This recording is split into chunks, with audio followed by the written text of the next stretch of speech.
Hi, I'm Florian from strategycase.com. Thank you for trusting your preparation with us and our McKinsey Problem Solving Game guide.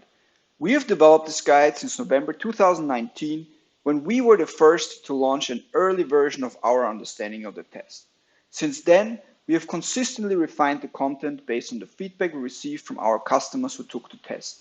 And we continue to update our guide at least once a month, usually more often than that, to provide you with the latest changes in the games. In this video addition to our PDF guide, I would like to give some additional input on the PSG, as well as game-winning strategies we discussed with our customers on how to maximize your outcomes. But first, let's quickly remember what the PSG is all about. It's a 60-minute test where you have to play two different games. In some offices, our coachees reported that they had actually up to 75 minutes to take the test. You can freely divide your time between the two games, yet we recommend you not to spend more than 30 to 35 minutes on the ecosystem to have sufficient time to think about your plant defense strategy in the second game. The tutorials before each game are untimed, which means make maximum use of them to familiarize yourself with the games and how to navigate around. The PSG can be taken in English, Spanish, Portuguese, or Japanese at the moment, and you can select the language you feel most comfortable in.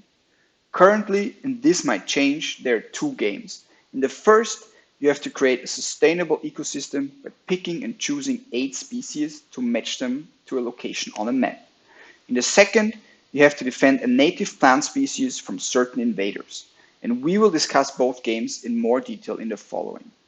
Lastly, please keep in mind to maximize both your product score as well as your process score.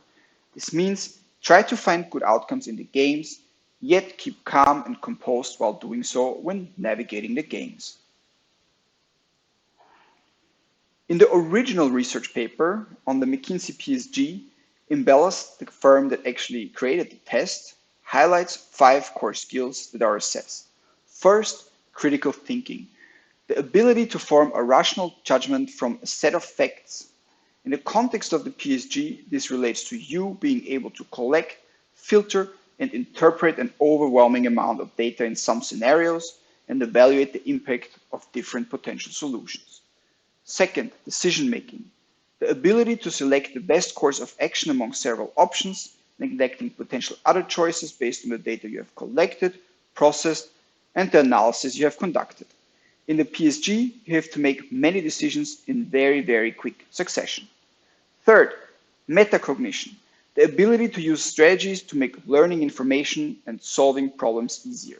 For instance, you will benefit from drafting structured notes, using and testing hypotheses, and coherently using the menus and tables on the screen.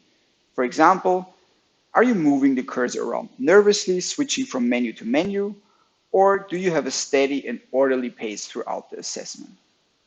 Fourth, situational awareness, the ability to determine the relationship between different factors and to project the outcome of a scenario. Prove that you consider all factors consciously and grasp all information regarding the situation as a whole before making a decision. Have you included all important information in your decision on what ecosystem to build, or how quickly do you grasp the tower defense threat and react to it?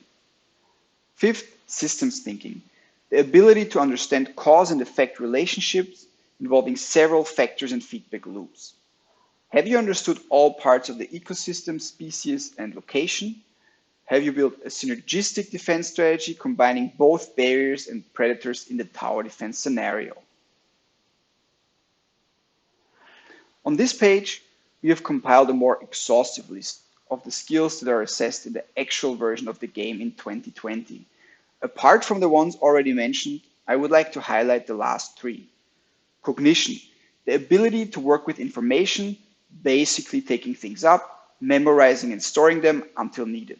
In the context of the PSG, how well are you able to keep specific characteristics of animals of the ecosystem in your mind while navigating through other parts of the menu?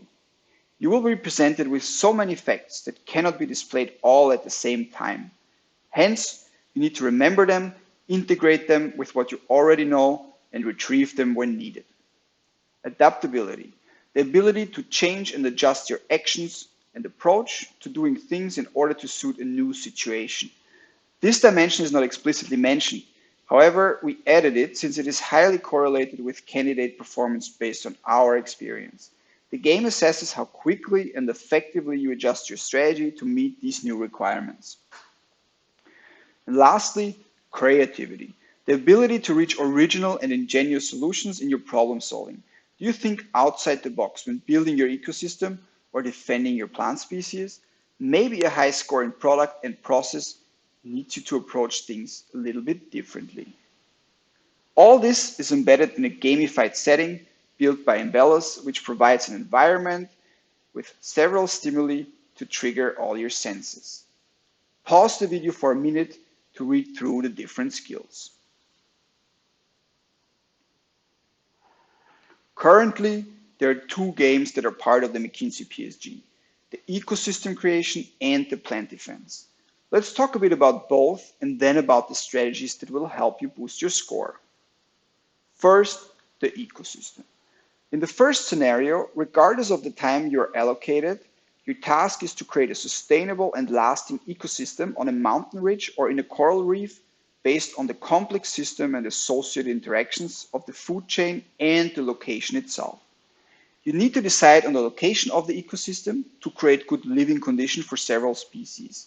For this, you need to consider several characteristics of the location, such as altitude, cloud height, pH level of the soil, wind speed, precipitation, etc. if you're on the mountain, or things such as depth, temperature, salinity if you are in the coral reef. You also need to pick 8 species, either predators or producers, to inhabit the mountain or reef location. Selecting a suitable heterogeneous sample for the food chain relationship out of the number of species is crucial.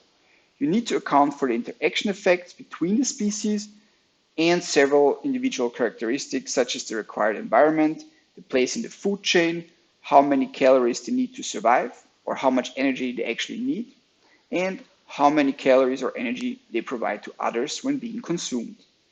The catch in this game is that you're presented with information overload and need to show proper systems thinking.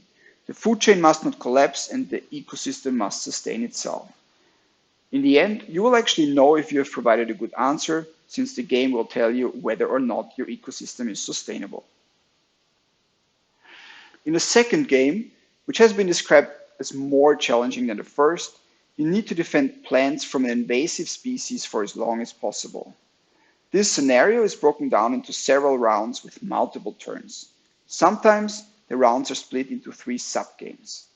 In any case, each round lasts between 10 to 12 minutes, presenting a slight variation of the game with increasing complexity and an increase in the map size. For each game, invaders spawn in several turns per map. That's usually around 8 turns that you can actually manage, but we also had coaching candidates that had up to 15 turns to manage. Your goal now is to have the plant in the middle of the map survive by slowing the invaders down or blocking them so they would not reach the plant in the given turns or kill the invaders before they can actually reach the plant. You can achieve this by slowing them down or blocking them with barriers, as well as by depleting their numbers with strategically placed predators. The game is static and turn-based in nature and not dynamic like many other tower defense games. This means that before each turn, you can devise a new strategy to place your barriers and predators on the map. While initially you will be able to kill the invaders, they will show up in greater numbers as the turns progress, and you might be defeated. This is not per se a bad thing, just keep in mind to keep the plants alive for as long as possible. And now follow us in the next 2 videos where we explain both games in more detail and discuss game-winning strategies that you can apply to improve your score.